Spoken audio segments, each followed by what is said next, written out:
When young Dolph got popped, the culture was shocked to the core. The killers got booked, Been sentenced to life on murder. and the case felt closed, till now. New footage has just leaked, revealing chilling details of Dolph's final moments. The recordings also expose fresh evidence that had never been seen before. Let's break the details down. The day the music died.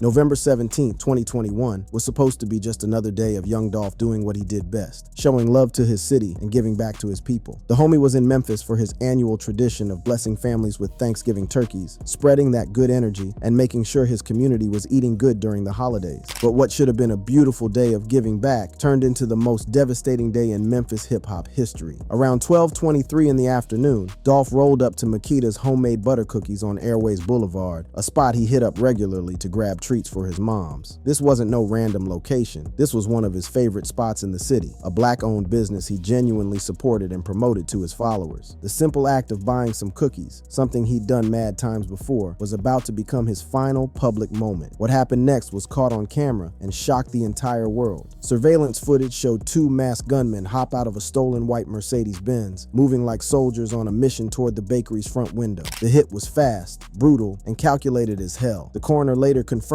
that Dolph was hit 22 times. Bullets to the head, neck, chest, arms, and back. This wasn't no robbery gone wrong or heat of the moment situation. This was a straight execution. The boldness of this hit sent shockwaves through the hood and beyond. We're talking about broad daylight in a busy area, multiple surveillance cameras recording everything, and witnesses everywhere. The message was crystal clear. These cats didn't care about consequences, cameras, or collateral damage. They wanted to make a statement that nobody was untouchable. Dolph wasn't rolling with his usual security that day, which made people wonder if the shooters had inside information about his movements. The spontaneous nature of his cookie run should have made it impossible to predict, but somehow these killers were ready and waiting. That's the type of detail that makes you think this was more than just a random opportunity. Memphis PD immediately went into overdrive with one of the biggest investigations the city had seen in years. The white Mercedes was quickly connected to another deadly shooting in Covington, Tennessee from earlier that month, showing this was part of a bigger pattern of violence. The community stepped up big time, dropping over 500 tips because everybody wanted justice for their fallen king. The investigation moved quick thanks to all that surveillance footage and evidence left at the scene. The first major arrest came when they snatched up Cornelius Smith Jr. on December 9, 2021 in South Haven, Mississippi, initially on auto theft charges related to that Mercedes. This collar turned out to be the first piece of a much bigger puzzle. Justin Johnson, aka Straight Drop, got caught up on January 11,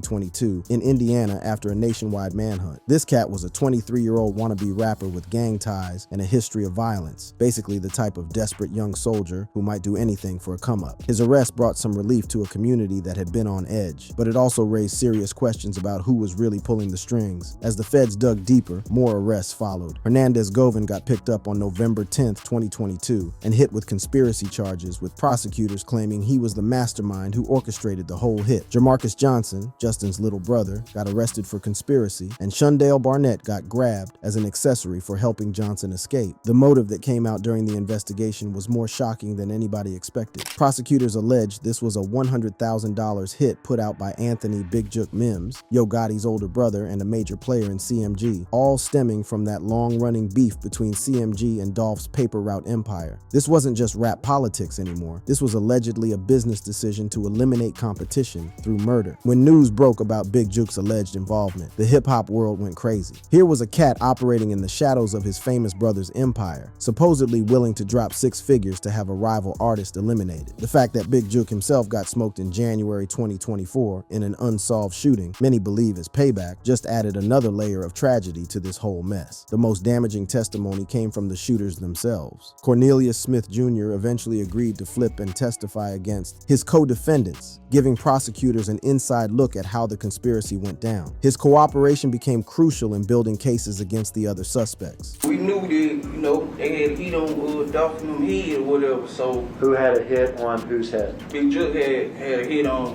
Dolph head or whatnot, so. How do you know that Big Jook had a hit on Dolph's head? Cause Quick had told me about it, Quick, and you know what I'm saying, being just. How much money was it supposed to be? $100,000 on Dolph head. And had you agreed to do this hit? Yes, sir. Had Justin agreed to do this hit? Yes, sir. We all gonna do it together? Yeah, The courtroom testimony painted a picture of a conspiracy driven by greed, desperation, and loyalty to the wrong people. Smith testified that he and Johnson were promised $40,000 each from the $100,000 bounty, with Govan allegedly serving as the connect between them and Big Jook. But the reality of what they actually got was a cruel joke. Smith only received $800 before getting arrested, proving that the streets don't pay like they promised. Was there any arrangements as far as splitting the money or anything? yeah.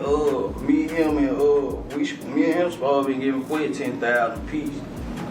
All right, so you and him are going to give Govan 10,000 apiece? Yeah.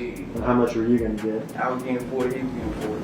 The investigation also revealed this wasn't just about Dolph. It was part of a bigger pattern of threats. Court documents suggested there was a whole hit list with bounties on different PRE members. $100,000 for young Dolph, $50,000 for Key Glock, $50,000 for Pre Woo, and $5,000 for Moochie Grape, totaling $225,000. This showed they weren't just targeting one person, they were trying to wipe out an entire movement. The case highlighted the dangerous mix of street justice and legal justice in hip-hop culture. While the court slowly worked through arrests and indictments, the streets were handling business their own way. Big Jook getting killed just over 2 years after Dolph's murder suggested the cycle of violence was far from over, even as prosecutors built their cases. The legal proceedings have been dragged out with delays, plea negotiations, and scheduling conflicts. But each delay only made the community more determined to see justice. This wasn't just another case in the system. This was about accountability for taking one of Memphis's most beloved figures. The impact of Dolph's murder went far beyond Memphis. Hip-hop artists nationwide expressed their grief and anger, with many using the tragedy to speak out about violence in the rap community. The fact that an independent artist who specifically avoided traditional industry politics still became a target showed how dangerous things had gotten for rappers at every level. For Dolph's family, the legal process meant living their grief in public. His girl Mia J and their kids had to deal with not only their loss, but also the constant media attention, with every court hearing serving as a painful reminder of what they'd lost. The strength they showed throughout this ordeal was truly inspiring. One thing they had to hold on to was that the authorities were doing everything to bring the culprits to justice. And with the multiple arrests and suspects agreeing to flip and spill the beans, it was only a matter of time. Justice is served. After nearly 3 years of investigations, street rumors, and a community demanding answers, it was finally time for the courts to deliver justice for young Dolph. The trial that would determine Justin Johnson's fate began on September 23, 2024, and Memphis was ready to see if the system would actually work for one of their own. The trial only lasted 4 days, but those days were filled with some of the most intense testimony and evidence the hip-hop world had ever seen. Prosecutors came with receipts, surveillance videos, phone records, DNA evidence, and most importantly, testimony from Cornelius Smith Jr., who had decided to tell the truth about what really went down. From jump, prosecutors painted a clear picture of premeditated murder motivated by jealousy, greed, and misguided loyalty. They showed the jury that Johnson and his crew had been plotting this hit for weeks, just waiting for the right moment to catch Dolph slipping. Smith's testimony was cold-blooded in how casual he made murder sound. This cat was describing planning and executing a hit like he was talking about going to the store. The most chilling part was when he revealed they had originally planned to hit Dolph at the turkey drive, surrounded by families and kids. We knew they were doing the turkey drive, so we was actually on our way to Westwood. Had you and Justin talked about this particular day before? Like, nah, not for specific day. Like, we just knew that it was turkey drive on every day that week. Okay. You knew that the fair said you knew Dolph was involved in these turkey drives this week before Thanksgiving. Yeah, we didn't know we were gonna catch him, but we knew he did his artist. The prosecution came with everything. Surveillance footage from Makeda's showing the shooters in action, ballistics evidence linking the guns to the suspects, and cell phone data proving Johnson was at the scene when Dolph got hit. But the real knockout punch was Smith's detailed confession about the whole conspiracy, from the planning stages to the actual execution. All right. First guy out of the car, who's that? It's me. That's you? Which one of the guns do you have? I got the little Draco stairs on. Okay, that's that semi-automatic weapon, is that right? Yeah. You ever shot that thing before? I don't know. I don't know. The defense tried their best to poke holes in the case, arguing that Johnson was misidentified and that Smith's testimony couldn't be trusted because he was cooperating to save his own skin. They pointed to inconsistencies in witness statements and questioned whether the surveillance footage was clear enough for positive identification. But with all that evidence stacked against their client, they were fighting an uphill battle from day one. One of the most dramatic moments came during cross-examination when the defense tried to expose Smith's lies and the details he had left out in earlier police interviews. Today, for the first time ever, you testified that you wiped that Mercedes down. Yeah. You've never said that before. No, I ain't know. You've never told them. You never told them that you wiped that Mercedes down? I never told detectives when I talked to them. Nah. Why would you not tell them? They've asked you every question under the sun about this case, right? I said detectives. I never admitted that I was involved to detectives when I first got locked up December 9th.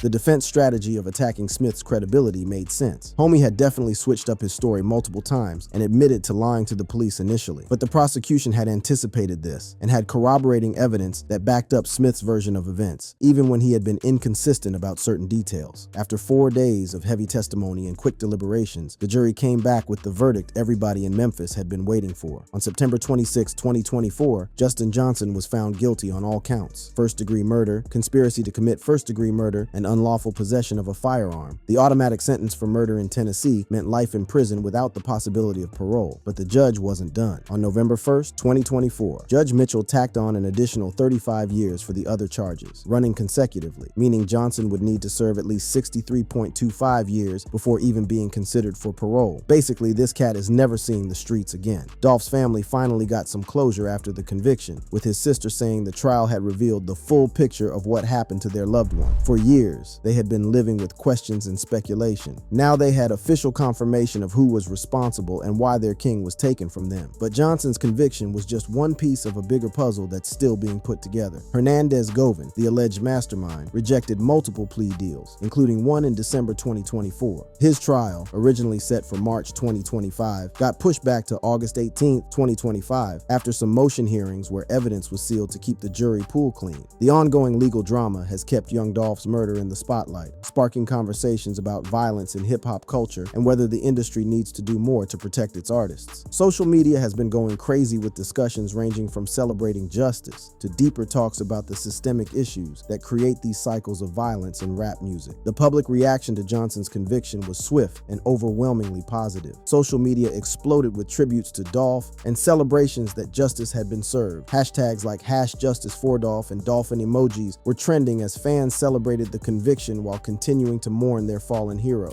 Whole lot of hatred going on, whole lot of envy going on, whole lot of jealousy going on. In Memphis, it's this thing called people tricking people out the streets, get people unfocused on what they're doing.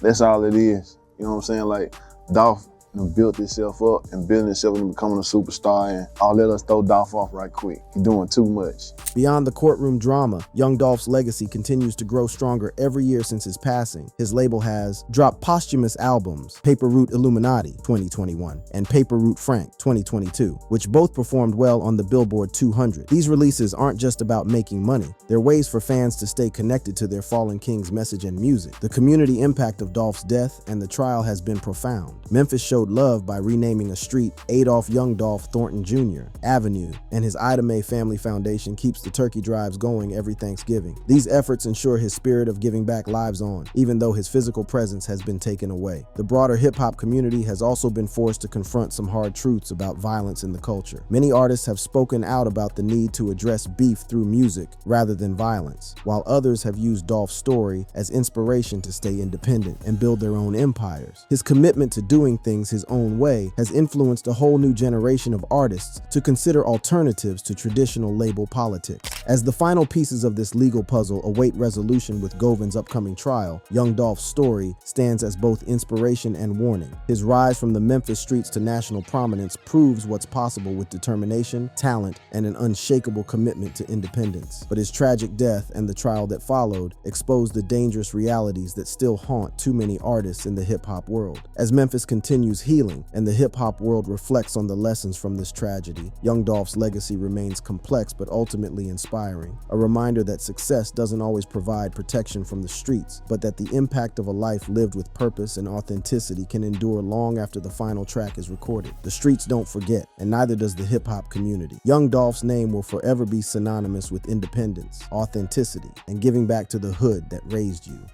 From the trenches to the top, The story of Adolph Robert Thornton Jr., better known as Young Dolph, is one of a Memphis legend who kept it 100 from day one and built an empire without bowing down to nobody. His journey from the struggle to superstardom is the type of story that makes you believe in the grind, but his ending will remind you that success don't always mean safety in these streets. Born on July 27, 1985, in Chicago, little Adolph's story started rough from the jump. When he was barely walking, his family packed up and moved to Memphis, Tennessee, a city that would become his kingdom and ultimately his final resting place. But Memphis wasn't just another city for young Dolph. It was the hood university that taught him everything he needed to know about survival, loyalty, and keeping your circle tight. Now check it. Dolph's childhood was the type of struggle that either breaks you or makes you harder than concrete. His parents were caught up in that crack epidemic that destroyed so many black families in the 80s and 90s. So his grandmother, Ida Mae Thornton, stepped up to raise him. Now his grandmama wasn't just keeping him fed and clothed. She was instilling that independent mindset that would later make him one of the realest bosses in the game. Growing up in South Memphis's Castalia Heights, Dolph saw all the typical hood struggles: poverty, violence, and cats getting caught up in the streets just trying to make $1 out of 15 cents. But instead of becoming another casualty, Shorty used everything he witnessed as motivation to level up. He was grinding early, working as a barber from ages 12 to 15, showing that hustle mentality that would later help him stack his bread in the music industry. Real talk though, the teenage years were when things got spicy for young Dolph. Like many cats from the hood trying to eat, he got caught up in the street life during his mid-teens, moving weight to put some paper in his pocket. From 16 to 17, he was out there pushing product, not because he wanted to be a street legend, but because a young king needed to survive and help his family get by. The crazy part? He kept all this on the low from his grandmother because he knew she expected better from him. That's real respect right there. The game changer came in 2008 when his grandmother passed away from lung cancer. Losing the woman who raised him could have sent Dolph spiraling into the streets permanently, but instead, that pain became his power. He channeled all that grief and turned it into something beautiful, his music career. That's when the real young Dolph was born. Instead of crying about his losses, Dolph dropped his first mixtape, Paper Route Campaign, in 2008, right after his grandmother's funeral. This wasn't some random timing. This was his way of honoring her memory and that independent spirit she taught him. The name, Paper Route, wasn't just catchy. It represented that grind from the bottom mentality that every hood kid understands. By 2010, Homie had established Paper Route Empire, PRE, his own independent label that would become a powerhouse in the South. He wasn't trying to get signed to nobody's label or kiss nobody's ring. Dolph was building his own kingdom from scratch, just like his grandmother taught him. The label name was straight fire too. Paper Route represented that humble hustle, while Empire showed where he was headed. In Memphis, paper means money, so the whole name was basically saying from broke to boss. What made Dolph different from all these other rappers was how real he kept it. His deep voice, unique flow, and street storytelling reflected the actual struggle without making it sound glamorous. He rapped about the come up, the pain, and the victories with the same energy, always preaching that independent grind and building something that lasts. This wasn't no fake street persona. This was authentic hood wisdom. The early years of his career showed that work ethic that separates the real ones from the wannabes. He was dropping project after project, including the High Class Street Music series from 2011 to 2015, each tape building his reputation in the streets and expanding his fan base nationwide. When he linked up with established cats like Gucci Mane for collaborations like East Atlanta Memphis in 2013, it showed he could run with the big dogs while keeping his own identity intact. The moment that put Dolph on the map nationwide was when he bodied his verse on OT Genesis's Cut It in 2015, which went double platinum and hit the top 40. This wasn't just a feature. This was Dolph announcing to the whole hip-hop world that Memphis had a new king and he wasn't playing no games. When his debut album, King of Memphis, dropped in 2016 and hit number 49 on the Billboard 200, it should have been pure celebration. But that title caused all types of drama because it sparked beef with Yo Gotti, who felt some type of way about Dolph claiming to be Memphis's king. This wasn't just rap politics. This was real street tension about who really ran the city. While most cats would have backed down when the pressure got thick, Dolph doubled down on his independence game. The ultimate power move came in 2018 when he turned down a $22 million